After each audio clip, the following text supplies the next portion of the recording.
시편 1편 1절부터 6절까지의 말씀을 저와 여러분이 한 절씩 교독하겠습니다.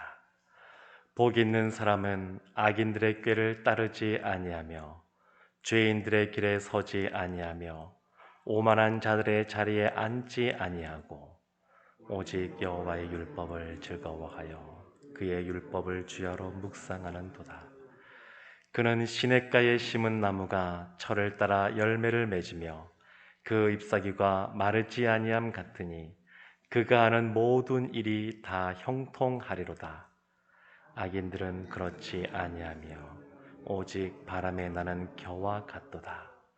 그러므로 악인들은 심판을 견디지 못하며 죄인들이 의인들의 모임에 들지 못하리로다. 무릇 의인들의 길은 여호와께서 인정하시나 악인들의 길은 망하리로다. 아멘.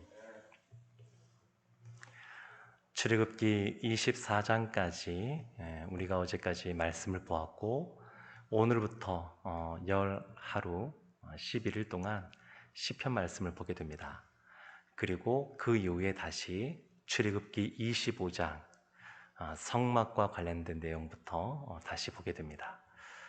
오늘 이 시편 1편은 아주 유명한 그 시이고 우리가 너무나 잘 알고 있는 그러한 시입니다. 그런데 이 시를 시작할 때 처음 등장하는 것이 복 있는 사람입니다. 복 있는 사람. 하나님이 우리 인생 가운데 여러 가지 희노애락이 있지만 어렵고 힘든 그러한 삶을 살아가는 우리들에게 복 있는 사람이 되기를 원한다 라고 하는 뜻을 담아서 1편에 복 있는 사람 이렇게 나옵니다. 이 복 있는 사람이라고 하는 것은 가장 행복한 사람, 그런 의미이기도 합니다. 이 행복이 너무너무 커서 가장 행복한 사람, 그 사람이 복 있는 사람입니다. 시편 1편은 시작은 복 있는 사람으로 시작하는데 끝날 때는 뭘로 끝나냐면 6절 끝에 보면 악인들의 길은 망하리로다 이렇게 끝이 납니다. 그러니까 복 있는 사람으로 시작하여서 그와 대조적으로 악인들은 망하게 된다. 이렇게 말씀이 마무리 지어지게 됩니다. 그래서 복 있는 사람의 반대편에 있는 사람은 어떤 사람이냐면 복이 없는 사람인 것이고 그 중간은 없습니다. 복이 있느냐 없느냐 그 두 가지밖에 없습니다. 복 있는 사람은 의인이라고 말하고 있고 복이 없는 사람은 악인, 죄인, 오만한 자 이렇게 말을 하는데 이 중간이 없습니다. 사람은 복 있는 사람으로서 하나님께 인정받는 사람으로 살아가느냐 아니면 하나님 앞에서 불손하게 있으면서 죄인과 악인과 오만한 자의 삶을 살아가느냐 이 두 가지밖에 없는 것을 볼 수 있습니다. 1절 말씀 보게 되면 이 죄와 관련하여 이 부정적인 것과 관련하여 복 있는 사람은 어떤 사람인지를 설명하고 있습니다. 1절에 복 있는 사람은 악인들의 꾀를 따르지 아니하며 악인들의 꾀를 따르지 아니한다. 이 말은 우리가 그리스도인으로서 이 세상 가운데 살아가는데 이 세상에서는 악인들이 그리스도인들, 하나님의 자녀들, 복 있는 사람들로 하여금 악인들의 꾀를 따르라고 유혹하고 있다는 겁니다. 우리가 이 세상을 살아가는데 이 세상에 동화되어 살아가라고, 이 세상의 흐름에 맞게 살아가라고, 세상의 가치관에 따라 살아가라고 끊임없이 유혹하는 사람들이 있고 단순히 유혹에 그치지 않고 개인적으로 그리고 조직적으로 구조적으로 믿는 사람들을 억압하고 압박하는 그러한 모습이 있다라고 하는 것을 사실은 드러내고 있습니다. 그러니까 악인들이 있습니다. 우리 주변에 있습니다. 지금 이 시인은 복 있는 사람은 그러한 악인들의 꾀를 따르지 아니하는 사람이다 이렇게 말하고 있습니다. 그리고 이어서 죄인들의 길에 서지 아니하며 오만한 자들의 자리에 앉지 아니하고, 점점 더 이것이 강해지는 것을 볼 수 있는데, 꾀를 따르지 아니하고 죄인의 길에 서지 아니하고 오만한 자리에 앉지 아니하고, 이것을 한마디로 말하면 여호와를 경외하는 사람이 복 있는 사람이다, 이렇게 말할 수가 있습니다. 로이드 존스 목사님이 20세기의 아주 대표적인 설교자이신데, 아주 유명한 무신론자가 공개적으로 제안을 한 것이 있었습니다. 로이드 존스 목사님에게 하나님이 존재하는지 존재하지 않는지 TV 토론에서 얘기를 해보자, 그렇게 제안을 했습니다. 그때 로이드 존스 목사님이 뭐라고 답변을 했냐면, 나는 그 제안에 응할 수가 없다, 그렇게 말을 하면서 입에는 담배를 물고, 그리고 다리는 꼬고 하나님을 토론의 대상으로 삼는 그러한 자리에 있는 것 자체가 하나님을 거룩하게 하는 것이 아니다, 그렇게 로이드 존스 목사님이 말했습니다. 그러니까 세상에서는 끊임없이 하나님에 대해서 여러 가지 진짜 존재하시느냐부터 시작하여서, 그리고 사람이 살아가려면 여러 가지 물질이 필요하지 않느냐부터 얘기해서 여러 가지 쉽게 무엇인가 이득을 취할 수 있는 것들에 대해서 제안을 하고, 수개월 전에 한 그 공기업에서 내부 정보를 이용하여서 땅 같은 거를 먼저 사는 것 때문에 국민들이 공분을 했는데, 그런 것에 대해서 함께 끌어들이는 이 강력한 힘들이 이 세상에 있습니다.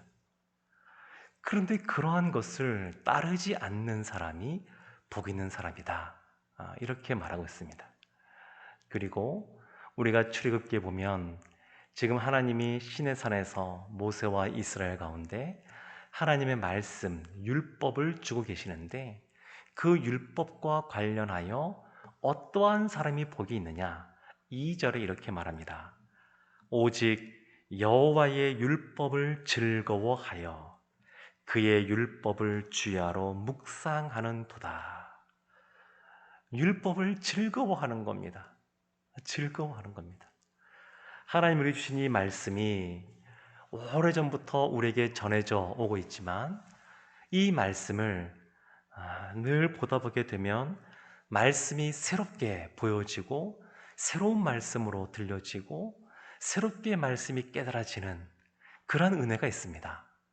그러니까 즐거운 겁니다. 시편 1편 이 말씀 너무나 유명한 말씀이고 우리가 많이 들었던 그런 말씀인데, 저도 여러 번 말씀을 전했던 기억들이 있습니다. 그런데 이번에도 말씀을 준비하면서 보니까 또 새롭게 보이는 부분들이 또 있습니다. 그러니까 율법을 늘 이렇게 가까이 하고, 또 그 말씀에서 깨달아지고 하다 보게 되면 그 말씀이 늘 즐거운 그런 모습으로 다가오게 됩니다. 그리고 율법을 주야로 묵상한다라고 하는데, 묵상은 기본적으로는 그 말씀을 늘 읽으면서 중얼중얼 거리는 것을 말합니다. 그런데 거기에서 더 나아가서 소가 여물을 먹으면 그것을 보관하고 있다가 하루 종일 그것을 끄집어내서 그 되새김질 하는 것처럼, 이 묵상이라고 하는 것은 그런 것입니다. 이 말씀 그대로 주야로 말씀을 묵상한다라고 하는데, 우리가 다 생업에 종사하게 되고, 그리고 이런저런 일들을 하다 보니까 어떻게 말씀을 늘 묵상할 수 있습니까? 이런 의문을 가질 수가 있습니다. 그런데 이것은 어떤 거냐면, 우리가 아침에 일어나서 또 밥을 먹고 활동을 할 때 언제든지 항상 내가 지금 하고 있는 이러한 행동이 하나님의 말씀에 비추어서 합당한가, 그것을 생각하고 의식하고, 코람데오라는 말처럼 내가 하나님 앞에서 살아간다 라고 생각을 하고 살아간다 그러면 그것이 주야로 묵상하는 삶입니다. 우리가 아침마다, 새벽마다 이렇게 말씀을 우리가 보고 있는데 이 말씀을 기억하고 잊어버리는 것이 아니라 여기에서 나에게 오늘 주시는 말씀, 그 말씀을 붙잡고 오늘의 삶을, 우리의 삶을 비춰보는 겁니다.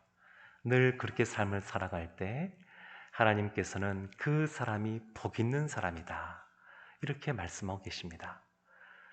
3절과 4절에 보게 되면 복 있는 사람과 복 없는 사람, 의인과 악인이 어떠한 사람인지 비유의 말씀으로 설명하고 있습니다. 3절에 보면 그는 시냇가에 심은 나무가, 복 있는 사람은 시냇가에 심은 나무다라는 것입니다. 시냇가에 심은 나무라고 하는 비유가 있는데 그 사람의 결론은 뭐냐면 3절 끝에 모든 일이 다 형통하리로다. 복 있는 사람은 시냇가에 심은 나무와 같아서 늘 사시사철 푸른 잎사귀를 내고 그리고 철을 따라 열매를 맺고 때가 되면 열매를 맺습니다. 그래서 형통한 삶을 살아갑니다. 반면에 악인은 어떠하냐? 4절에 악인들은 그렇지 아니하며 오직 바람에 나는 겨와 같도다. 바람에 나는 겨. 바람이 불면 겨가 그냥 훅 날아가는 것처럼 악인은 그렇다는 겁니다.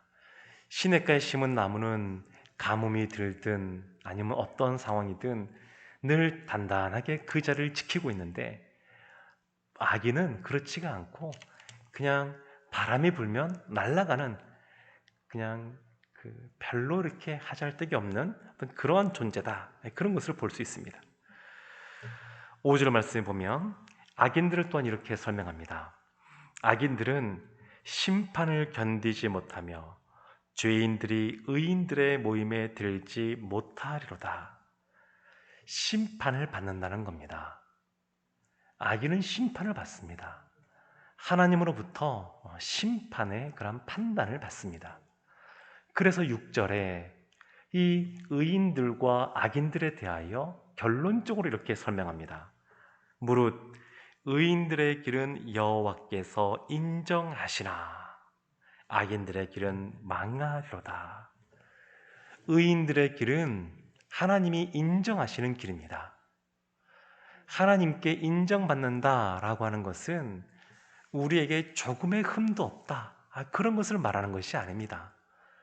이 세상에 우리 유혹이 난무하는 이 세상 가운데 우리가 살아갈 때 우리가 그 삶을 그래도 굳건하게 하나님을 경외하며 살아가려면 성령님의 도우심이 있어야 되고 늘 우리가 주님의 십자가를 바라보며 나아가야 됩니다. 그리고 그러한 삶을 살아갈 때 우리가 원래는 죄인이지만 의롭다라고 하는 칭함을 받게 됩니다. 의인이라고 인정받게 됩니다. 복 있는 사람은 하나님을 늘 의식하고 하나님을 경외하는 삶을 살아가는 사람들이고 완벽한 사람들이 아니지만 그러나 하나님께서 예수 그리스도의 보혈로 말미암아 의롭다라고 칭해 주시고 인정해 주시는 그런 삶이 의인의 삶입니다. 악인들은 망하는 겁니다. 하나님의 심판뿐만 아니라 판단뿐만 아니라 실제 그 마지막이 망하는 것으로 결론이 지어지게 됩니다. 사랑하는 성도 여러분, 하나님의 사람은 하나님께 인정받는 복 있는 사람의 삶을 살아가야 될 줄로 믿습니다. 우리에게 이와 같이 복 있는 사람이 되라고, 인생사 여러 가지 쉽지 않은 것들도 있지만 하나님 앞에 머무는 삶을 살아가면, 죄를 멀리하고 말씀을 가까이 하는 삶을 살아가면 하나님 앞에서 진정 복 있는 사람이라고 인정받고 가장 행복한 사람으로 살아가게 될 줄로 믿습니다. 복 있는 사람의 삶을 살아가시는 오늘 한날 되기를 주님의 이름으로 축원합니다. 기도하겠습니다. 하나님, 우리를 복 있는 사람이라고 말씀해 주시고 복 있는 사람으로 살아가라고 또다시 우리들 가운데 하나님의 말씀을 주셔서 감사를 드립니다.